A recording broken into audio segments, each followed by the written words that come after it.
Rain stabbed at the city with frosty needles, banding the slick cobblestones of August Strasse in bent ribbons. My umbrella, one of those cheap ones with the price still half glued to a broken spoke, had turned inside out somewhere around Hackescher Markt. The cold seeped through my jacket, chilling me straight to the skin as I stood across the road from Loftwork Gallery. Warm honeyed light spilled through its window, pooling in a soft square on the sidewalk. So close.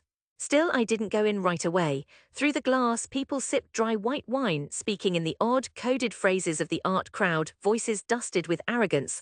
I watched them move between frames, pausing here and there. My work was on the wall, third from the left lower row, or at least it had been. An hour earlier, the director, Dr. Wegner, had found me in the stairwell. "We appreciate your experiment, Elias, truly. But we're seeking cohesion for the collective, perhaps something less personal." She handed me my photograph, floral print turned away as if it embarrassed her. "You keep telling me people want honesty," I mumbled. "But only if it's pretty." She flinched. "It's just your piece doesn't fit the narrative, perhaps in another show." I thanked her too politely, then I slipped out. My work hadn't even made it to the wall. Now I stood on the other side of the rain, clutching the photo to my chest until the first drops bled through its paper. I forced myself to watch. Sometimes humiliation burned so bright you had to let it scald you, or risk dragging it behind forever. I watched until a woman gestured to the empty spot where my shot had been, then shrugged and moved on. The world, it seemed, could do without me. I walked, past shuttered bakeries and blinking traffic. By the time I reached Wedding, my feet ached and my left cuff had soaked nearly to my elbow.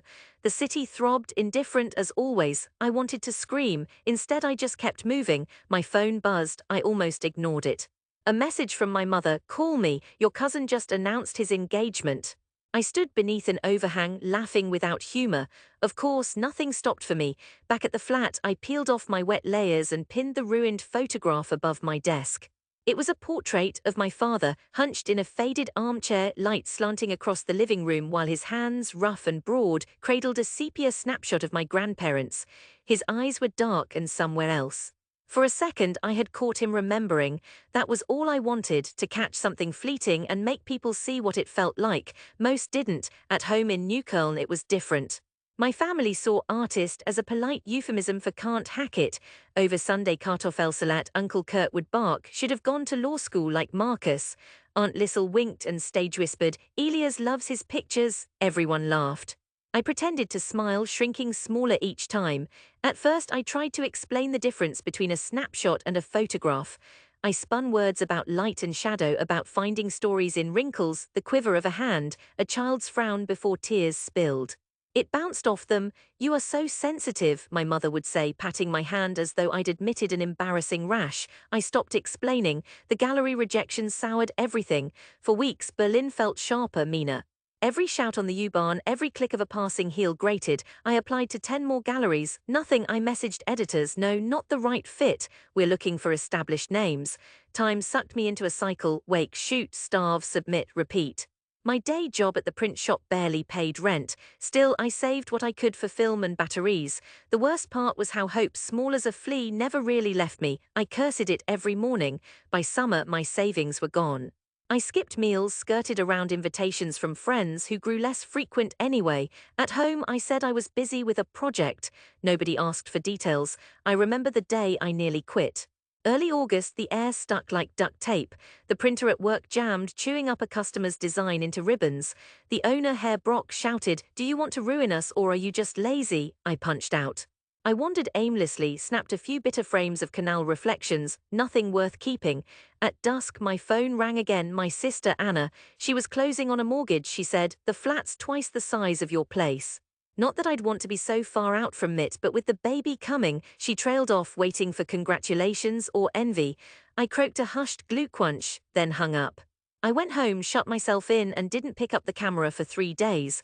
When I did, it was habit, almost muscle memory.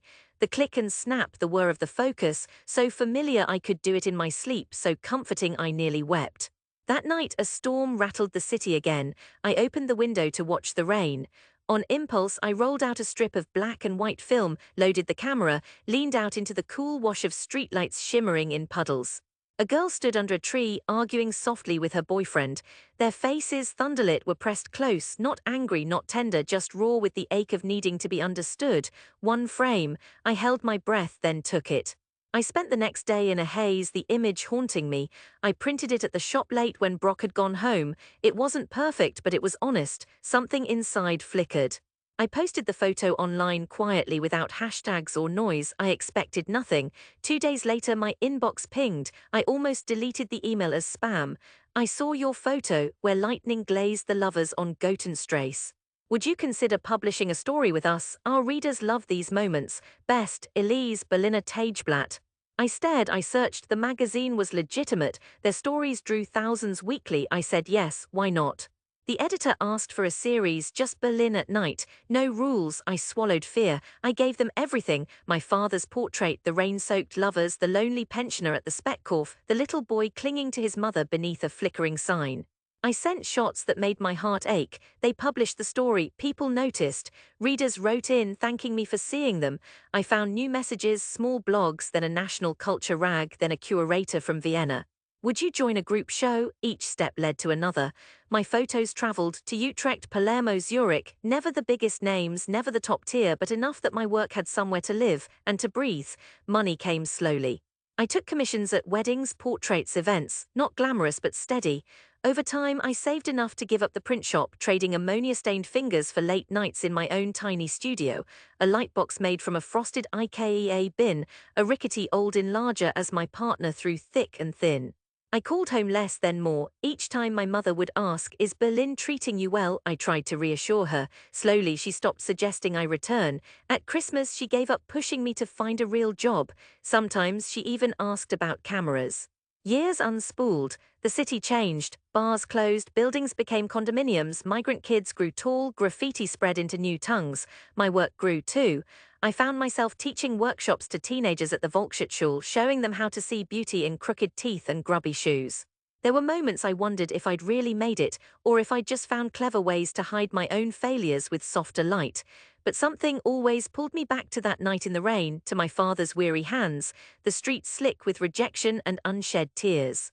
Then my phone rang, a curator from House and Waldsee. "Would you like your own exhibition, a retrospective of your Berlin years?"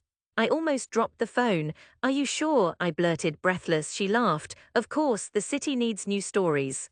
Yours have heart, we'll handle the prints, everything, and if you'd like maybe some family mementos, letters, old snapshots, something intimate." I hesitated, then yes, I'd like that. We set a date, late autumn, when Berlin's leaves lit the streets in gold and brown. The months inched by in a sleepy haze of anticipation. I picked each photo carefully, the lovers in the rain, my father in his chair, a sequence of candid street faces, the boy at the Speckhof. For weeks I debated about bringing my family. I pictured their shrugs, their tight smiles. I wasn't sure I wanted to give them another chance to laugh, but this was different. This time people were coming to see my work on purpose. I called my mother. "There's a show, a proper one, would you like to come?" After a pause, "Of course, Elias, wouldn't miss it. Your uncle says he will come too, and Anna and Tobias the baby as well. We can all see your Berlins." "Bring your husband," I joked. My mother laughed. "He sees enough of you, trust me." The evening of the opening, I barely recognized myself in the gallery's glass doors. I wore my best jacket, a gift from a photographer in Vienna, soft charcoal wool hung across my shoulders with awkward pride. The gallery buzzed already, voices sloshing out into the chilly dark, strangers, neighbors. Some old friends from the print shop, even Herr Brock to my shock.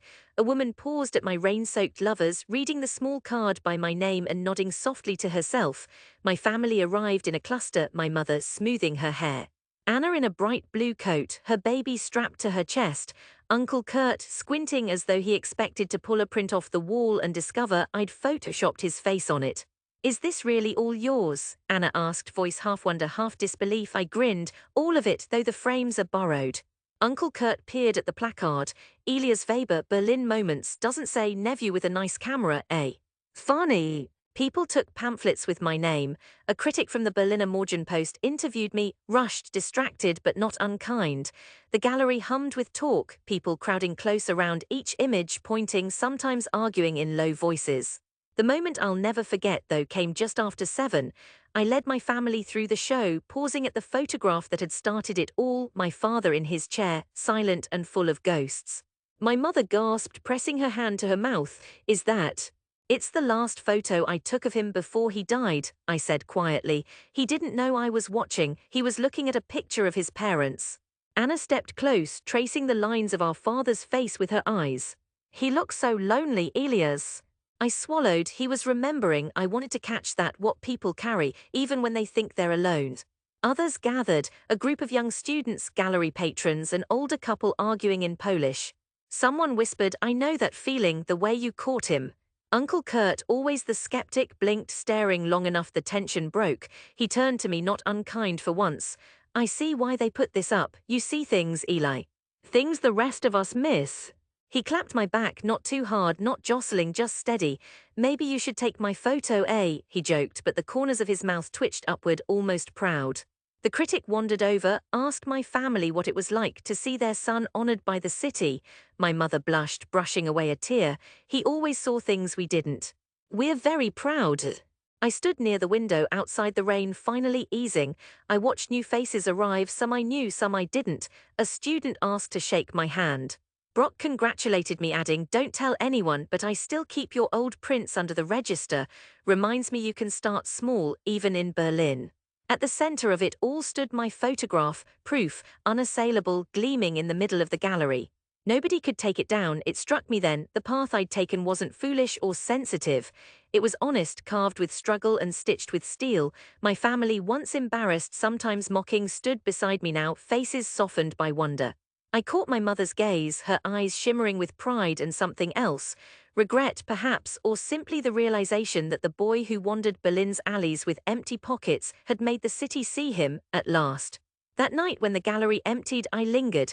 I pressed my forehead to the cold glass, watching the city pulse under street lamps, golden as ever. Rain dusted the pavement, soft and forgiving. I breathed in, steady. I'd come back to where it started. I hadn't just survived the rejection, I'd earned my place, photograph by photograph, dream by dream, not ridiculous, just real. Behind me the walls glowed with small bright windows into the world I'd seen, proof for anyone who cared to look.